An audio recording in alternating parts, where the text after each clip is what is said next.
Hi, Sagittarius. Welcome to Higher Source Tarot for your Financial Abundance Tarot and Oracle card reading for January 2024. This is a reading for all Sagittarius, Sun, Moon, Rising, and Venus. We are going to begin right away. What advice do you have for Sagittarius to attract the financial abundance and prosperity they seek and desire? What guidance does Sagittarius need to have about money and career, please? All right, we will do this as past, present, future, and advice. We are going to be using the Fortune Oracle as well, and these have already been shuffled. And if you don't mind hitting the like button, I sure appreciate it. In the past here, you have the Sun, the Moon. That's interesting.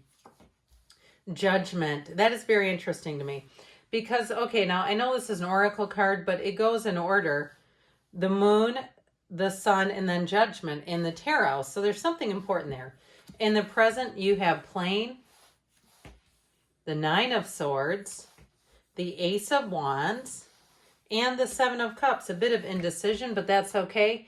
In the future, you have Patience, the Ten of Cups, the Knight of Cups, which I like a whole lot, and the Hierophant. And in the advice, you have the Key, the Four of Wands, the Two of Cups, and Death, okay? So it really is about, this overall is about letting go of the past and allowing new experiences to come in and not getting too gripped with fear right here, you guys. So we have here we have four major arcana. We have Scorpio, Pisces here, and the Archangel Gabriel. So in the past here, you have open your heart with to the enormous growth ahead.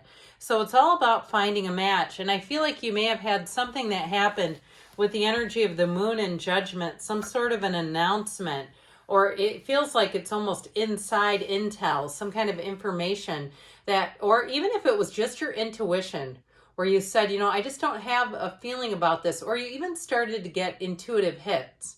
You start thinking about changing jobs. You start thinking about moving to another area. But I feel like it's what you know we don't want to dismiss. There was a knowing here. And so with the energy of the Two of Wands, this is the card of the visionary. You have the Gardens of the Magician right down here on this particular card. It is about growing your life. It is about expanding. And again, this is in the past. Now, the Moon reveals things. The Moon is very revealing. What can be hidden in the darkness will oftentimes come out in the moonlight, but then the full illumination takes place in the sun. So it's like this is almost there, and the sun is you've arrived. So I do feel like you had an inclination here, or again, some kind of information that stirred you a bit and made you start thinking, I think I'd rather, move to a different area. Again, if you had neighbors who came in, or even if you said, I knew I should have done this and it didn't happen, I feel like it's never too late. It's just about trusting yourself more. And the Judgment card puts you on your divine life's purpose. The Judgment is really, as the veil gets thin, the veil between the divine and human being, human existence, because Judgment blows that horn of ascension, but it's truly a time of knowing and trusting that you have intuition that is here and meant to guide you. So in the present energy, there is a bit of needless worry, but you have an opportunity here. And I feel like there's some fear about making a decision. And if it's not on your side and it's indecision in terms of a job or finding a place, and there's indecision around you that's been frustrating to you, we'll talk about that too. A journey is indicated either physically or metaphorically. Your life will become more full. Now, I also feel like, too, somebody here, you may decide to downsize some travel plans if you're kind of casually looking and feeling like it's causing you stress and angst because it either financially seems like whatever you originally thought was costing a little too much. I actually feel like whatever you decide to do with the Ace of Wands, this new idea, is going to work out a lot better for you. Aces are new beginnings, and this one is exciting. And so even if it is something on more the mundane level where it's, again, I know sometimes we say, well, who cares if you have money to go on a vacation? How's that bad?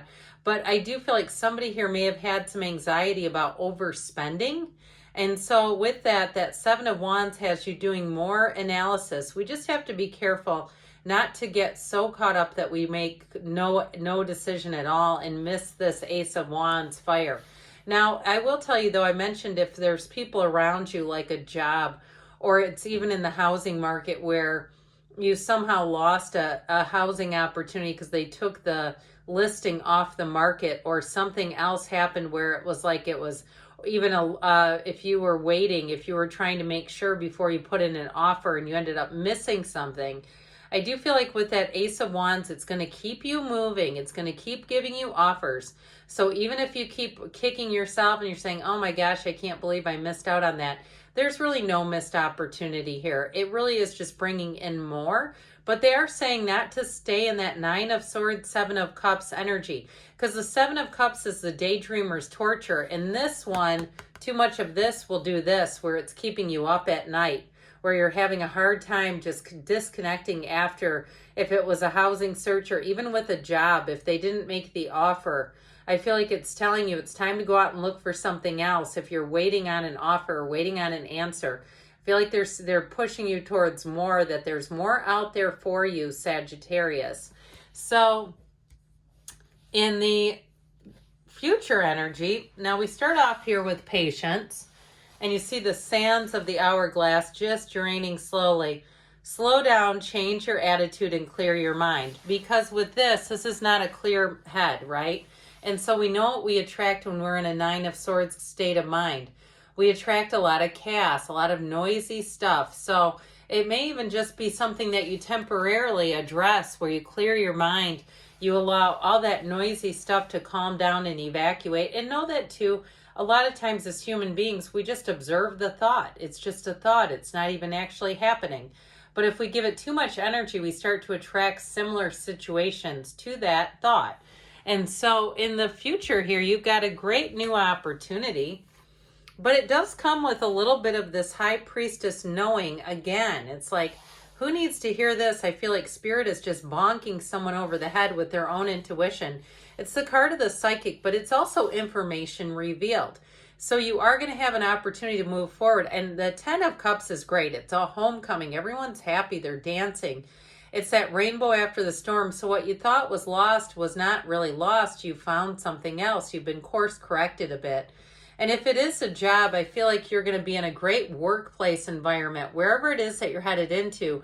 The Knight of Cups wants you to walk forward. That Knight of Cups stares straight ahead. He's encouraged. He wants to be in the situation. And so he continues to go forward with love and that beautiful upright posture, like this is exactly where I'm meant to be. So I do feel like this is a yes for somebody. If you're asking a yes or no type question, the High Priestess is also too, of course, she holds the laws of life, the book of Torah on her lap, the secrets of the universe.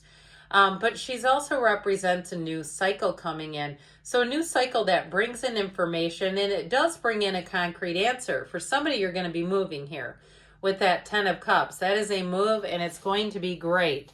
So in the advice here, you have the key here. New beginnings, directions, and adventures await for those ready to let go of the past. So if something didn't work out, they really are trying to encourage you just to let go and move forward. And you have it again here too, because you have a perfect match with the Two of Cups and the Four of Wands. But it says let go to receive with the Death card. That Death card is like the first day of the rest of your life. It is a perfect match. And there's no looking back, because the Death card too, it reminds me quite a bit of, and it's not just me, this is kind of a known thing, that the horses and the characters are very similar, except the Death card looks over at you and says like, are we done here? Let's move forward. So I do feel like what they're saying is be open, be easy, move forward, allow yourself those new opportunities. And again, if something didn't go quite how you wanted it to with the Death card, you've learned what you've needed to. It's an exhilarating, transformational period for you. Now we're going to cap things off here with Abraham Hicks asking it is given. I won't put those unwanted ingredients in my pie. I always like this message. Imagine yourself as a chef in an extremely well-stocked kitchen where there are many ingredients that are not appropriate for your creation, but you feel no discomfort about their existence. You simply utilize the ingredients that will enhance your creation, and you leave the ingredients that are not appropriate for your creation out of your pie. And so it's really that reminder not to be worried about unwanted. Just focus on what you do want and it'll be yours. Good things are on the way for you, Sagittarius. I love you, and I'll be back again soon.